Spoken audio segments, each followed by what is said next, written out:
नमस्कार, स्वागत है आपका समाज का सच में। आज हम बात करेंगे एक ऐसी प्रथा की जो सदियों से चली आ रही है और जिसके बारे में खुलकर बात कम ही होती है। वो है खतना प्रथा। चाहे इसे धार्मिक रिवाज कहा जाए, सामाजिक परंपरा या स्वास्थ्य से जुड़ा कदम, खतना एक ऐसा विषय है जो कई सवाल खड़े करता है। क्या ये वाकई फायदेमंद है या सिर्फ एक पुराना अंधविश्वास है? क्या ये क्रूरता है? और क्या लड़कियों का खतना भी उतना ही आम है जितना लड़कों का, खासकर भारत में?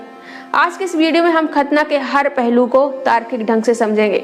हम देखेंगे कि ये प्रथा कहाँ से शुरू हुई, इसके पीछे क्या तर्क दिए जाते हैं, क्या इसके नुकसान इसके फायदों से ज्यादा भारी हैं। खास तौर पर हम लड़कियों के खतने पर भी बात करेंगे, जो एक संवेदनशील और गंभीर मुद्दा है।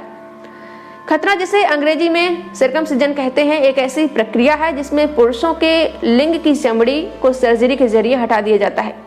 ये प्रथा हजारों साल पुरानी है और मुख्य रूप से यहूदी, इस्लाम और कुछ ईसाई समुदायों में प्रचलित है। भारत में खासकर मुस्लिम और यहूदी समुदायों में इसे धार्मिक अनुष्ठान के तौर पर देखा जाता है। लेकिन खतना सिर्फ पुरुषों तक सीमित नहीं है। जी हाँ, आपने सही सुना। कुछ समुदायों में लड़कियों का खतना भी होता है, जिसे फीमेल जेनिटल म्यूटिलेशन FGM कहा जाता है। इसमें लड़कियों के जननांगों के बाहरी हिस्से को आंशिक रूप से या पूरी तरह हटा दिया जाता है। ये प्रथा मुख्य रूप से अफ्रीका, मध्य पूर्व और कुछ एशियाई देशों में देखी जाती है। भारत में खासकर दाऊदी बोहरा मुस्लिम समुदाय में ये प्रथा चोरी छिपे आज भी की जाती है। खतना का इतिहास बहुत पुराना है। मिस्र की प्राचीन सभ्यता में 2400 ईसा पूर्व के चित्रों में खतना के सबूत मिलते हैं। यहूदी धर्म में इसे ईश्वर के साथ वाचा का प्रतीक माना जाता है, जबकि इस्लाम में इसे सुन्नत कहते हैं, जो पैगंबर की परंपरा का हिस्सा है। लेकिन सवाल यह है कि क्या ये प्रथा आज के वैज्ञानिक युग में भी उतनी ही जरूरी है? आइए इसके फायदों और नुकसान पर नजर डालें।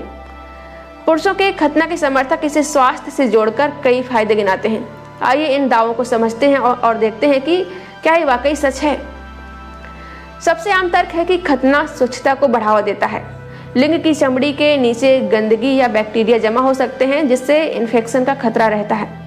खतना करने से ये जोखिम कम हो सकता है, लेकिन सवाल यह है कि क्या नियमित सफाई से इसे रोका नहीं जा सकता?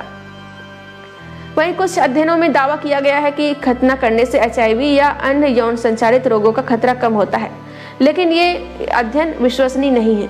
खतना HIV से पूरी तरह सुरक्षा नहीं देता। वहीं खतना करने से पेनाइल कैंसर का खतरा कम होने की बात कही जाती है, लेकिन ये कैंसर बहुत ही दुर्लभ है। इसके लिए हर बच्चे का खतना करना जरूरी नहीं है। कई समुदायों में खतना एक धार्मिक या सांस्कृतिक पहचान का हिस्सा है। ये एकजुटता और परंपरा को बनाए रखने का तरीका माना जाता है। लेकिन क्या परंपरा के नाम पर किसी के शरीर पर चाकू चलाना उचित है? वैज्ञानिक दृष्टिकोण से देखें तो खतना के कुछ फायदे हो सकते हैं, लेकिन ये फायदे इतने नहीं है कि इन्हें अनिवार्य बनाया जाए। सही स्वच्छता और सुरक्षित यौन व्यवहार से इनमें से ज्यादातर जोखिमों को कम किया जा सकता है। फिर सवाल उठता है कि क्या खतना वाकई जरूरी है या सिर्फ एक धार्मिक और सांस्कृतिक दबाव है? अब बात करते हैं खतना के नुकसानों की, क्योंकि ये प्रथा उतनी साधारण नहीं है जितनी दिखाई देती है। खतना एक सर्जिकल प्रक्रिया है और अगर इसे बिना एनेस्थीसिया के किया जाए, जैसा कि कई जगहों पर होता है, तो ये बच्चों के लिए बेहद दर्दनाक होता है। नवजात शिशुओं का खतना तो और भी ज्यादा गंभीर है, क्योंकि वे अपना दर्द व्यक्त ही नहीं कर सकते। ये मानसिक आघात का कारण बन सकता है। हालांकि खतना को सुरक्षित माना जाता है, लेकिन इसमें भी जोखिम है। गलत सर्जरी, अनहाइजीनिक तरीके से उपकरण का इस्तेमाल करना या अप्रशिक्षित लोगों द्वारा खतना करने से इन्फेक्शन और बहुत अधिक रक्तस्राव हो सकता है। यहाँ तक कि स्थायी नुकसान हो सकते हैं। सबसे बड़ा सवाल यह है कि क्या किसी बच्चे के शरीर पर उसकी सहमति के बिना कोई सर्जरी करना सही है? बच्चा बड़ा होने पर यह तय करना चाहे कि वो खतना नहीं करवाना चाहता, तो क्या उसे ये अधिकार नहीं मिलना चाहिए? अब बात करते हैं लड़कियों की खतना की। लड़कियों का खतना एक बेहद क्रूर परंपरा है। लड़कियों का खतना, जिसे FGM कहा जाता है, पुरुष खतना से कहीं ज्यादा क्रूर और खतरनाक है। इसमें जननांगों के बाहरी हिस्से को काटा जाता है, जिसके कोई भी स्वास्थ्य लाभ नहीं है, जबकि इसके नुकसान बहुत ज्यादा भयानक हैं। इसमें बहुत ज्यादा दर्द होता है, इन्फेक्शन, मूत्र संबंधी समस्याएं और प्रसव के दौरान जटिलताएं शामिल हैं। लड़कियों को जीवन भर मानसिक और भावनात्मक आघात झेलना पड़ सकता है। वहीं FGM से यौन सुख पूरी तरह खत्म हो सकता है, जो महिलाओं के जीवन पर गहरा असर डालता है। FGM यानी लड़कियों का खतना को WHO और संयुक्त राष्ट्र जैसी संस्थाएं मानवाधिकारों का उल्लंघन मानती है। फिर भी ये प्रथा कई देशों में चोरी छिपे जारी है। भारत में खतना मुख्य रूप से मुस्लिम और यहूदी समुदायों में प्रचलित है। मुस्लिम समुदाय में लड़कियों का खतना एक आम प्रथा है जिसे सुन्नत के रूप में देखा जाता है। इसे आमतौर पर 7 साल की उम्र से पहले किया जाता है और इसे धार्मिक कर्तव्य माना जाता है। लेकिन क्या आप जानते हैं कि भारत में कुछ समुदायों में लड़कियों का खतना भी होता है, खासकर दाऊदी बोहरा समुदाय जो एक शिया मुस्लिम संप्रदाय है। इसमें ये प्रथा देखी जाती है। इसे खतना या खब्ज कहा जाता है और इसे गुप्त रूप से किया जाता है। दाऊदी बोहरा समुदाय इसे धार्मिक परंपरा का हिस्सा मानता है, लेकिन ये प्रथा विवादों में रही है। लड़कियों के खतने के पीछे कोई वैज्ञानिक या स्वास्थ्य से जुड़ा तर्क नहीं है। इसके समर्थक कहते हैं कि ये पवित्रता को बढ़ावा देता है और यौन इच्छाओं को नियंत्रित करता है। लेकिन ये तर्क पितृसत्तात्मक सोच पर आधारित है जो महिलाओं की स्वायत्तता और यौन स्वतंत्रता को दबाने की कोशिश करता है।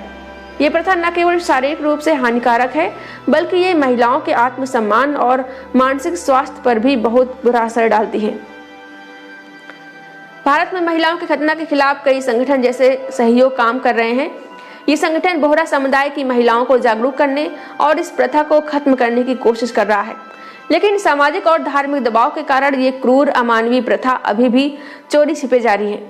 भारत सरकार ने FGM को गैर कानूनी घोषित करने की दिशा में कुछ कदम उठाए, लेकिन अभी तक कोई स्पष्ट कानून नहीं बना है। 2017 में सुप्रीम कोर्ट में एक याचिका दायर की गई थी जिसमें FGM को मानवाधिकारों के खिलाफ बताया गया। फिर भी धार्मिक स्वतंत्रता के नाम पर इस अमानवीय प्रथा को रोकना मुश्किल हो रहा है। खतना चाहे लड़कों का हो या लड़कियों का, कई नैतिक और मानवीय सवाल खड़े करता है। आइए कुछ ठोस कारण देखें कि इस प्रथा को क्यों रोका जाना चाहिए। पहला, शारीरिक स्वायत्तता का उल्लंघन। हर इंसान को अपने शरीर पर फैसला लेने का अधिकार है। बच्चों का खतना करना जो अपनी सहमति नहीं दे सकते, उनकी स्वायत्तता का उल्लंघन है। क्या ये सही है कि माता पिता या समुदाय किसी के शरीर पर स्थायी बदलाव कर दे? दूसरा, क्रूरता और दर्द। खासकर लड़कियों का खतना जो पूरी तरह से अनावश्यक है और हानिकारक है, एक क्रूर प्रथा है। WHO के मुताबिक FGM के कोई स्वास्थ्य लाभ नहीं है और ये केवल नुकसान ही पहुंचाता है। लड़कों के खतने में भी अक्सर सही देखभाल ना हो तो भयानक दर्द और जटिलताएं हो सकती हैं। आज के समय में जब स्वच्छता और चिकित्सा सुविधाएं इतनी बेहतर हैं, तो खतना की जरूरत पर सवाल उठता है। नियमित सफाई और सुरक्षित यौन व्यवहार से खतना के कथित फायदों को हासिल किया जा सकता है। जैसे गैर मुस्लिम लोग जिनके खतना नहीं होता, वे सफाई और सुरक्षा का ध्यान रखते हैं। फिर क्यों बच्चों को दर्द और जोखिम में डाला जाए?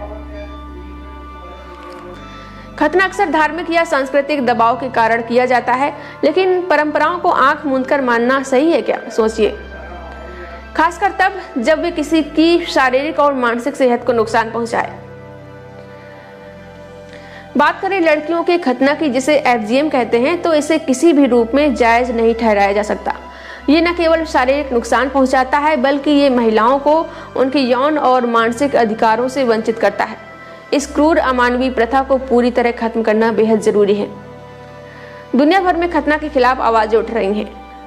कई देशों में FGM पर प्रतिबंध है और पुरुष खतना को भी वैकल्पिक बनाने की मांग हो रही है। भारत में हमें जागरूकता फैलाने और कानूनी कदम उठाने की जरूरत है ताकि इस प्रथा को रोका जा सके। तो अब सवाल है कि क्या खतना को पूरी तरह बंद कर देना चाहिए, और अगर हाँ, तो इसका समाधान क्या है? आइए जानते हैं। पहला, जागरूकता फैलाएं। सबसे जरूरी है कि लोगों को खतना के नुकसानों के बारे में बताना चाहिए। स्कूलों, समुदायों और सोशल मीडिया के जरिए जागरूकता अभियान चलाए जा सकते हैं। खासकर FGM यानी महिलाओं के खतना के खिलाफ लोगों को शिक्षित करना बेहद जरूरी है। भारत में FGM के खिलाफ सख्त कानून बनाने की जरूरत है। पुरुष खतना को भी बच्चों की सहमति के बिना अनिवार्य नहीं करना चाहिए। देखा जाए तो कोई भी बच्चा नहीं चाहेगा कि उसका खतना हो और भयानक दर्द से वो तड़पे। धार्मिक समुदायों को ऐसी प्रथाओं को अपनाने के लिए प्रोत्साहित करना चाहिए जो शारीरिक नुकसान न पहुंचाए। डॉक्टरों और स्वास्थ्य कर्मियों को खतना के जोखिमों के बारे में प्रशिक्षित करना चाहिए ताकि वे माता पिता को सही सलाह दे सकें। धार्मिक नेताओं, सामाजिक कार्यकर्ताओं और आम लोगों के बीच खुली चर्चा होनी चाहिए। हमें परंपराओं को चुनौती देने का साहस करना होगा। साथियों, खतना एक ऐसी प्रथा है जो सदियों से चली आ रही है, लेकिन इसका मतलब ये नहीं है कि इसे बिना सवाल किए मान लिया जाए। पुरुष का खतना हो या लड़कियों का खतना, दोनों ही मानवाधिकारों और शारीरिक स्वायत्तता के सवाल उठाते हैं। खासकर लड़कियों का खतना, जिसे एफजीएम कहा जाता है, एक क्रूर और अमानवीय प्रथा है जिसे तुरंत रोका जाना चाहिए। हमें ये समझना होगा कि अगर कोई प्रथा दर्द या नुकसान पहुंचाती है तो उसे बदलने या खत्म करने का समय आ गया है। हमारा ये वीडियो खतना के खिलाफ एक आवाज है। हम चाहते हैं कि इस विषय पर सब लोग सोचें, अपने परिवार और दोस्तों से चर्चा करें और जागरूकता फैलाएं। अगर आपको लगता है कि ये प्रथा गलत है तो इसके खिलाफ बोलें, अपने समुदाय में बदलाव लाने की कोशिश करें।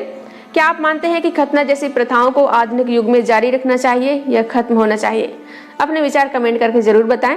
और अगर आपको ये वीडियो पसंद आया हो तो इसे लाइक करें, शेयर करें और चैनल को सब्सक्राइब ना किया हो तो सब्सक्राइब कर लें, ताकि हम ऐसे ही जरूरी मुद्दों पर बात करते रहें। मिलते हैं अगली वीडियो में। नमस्ते।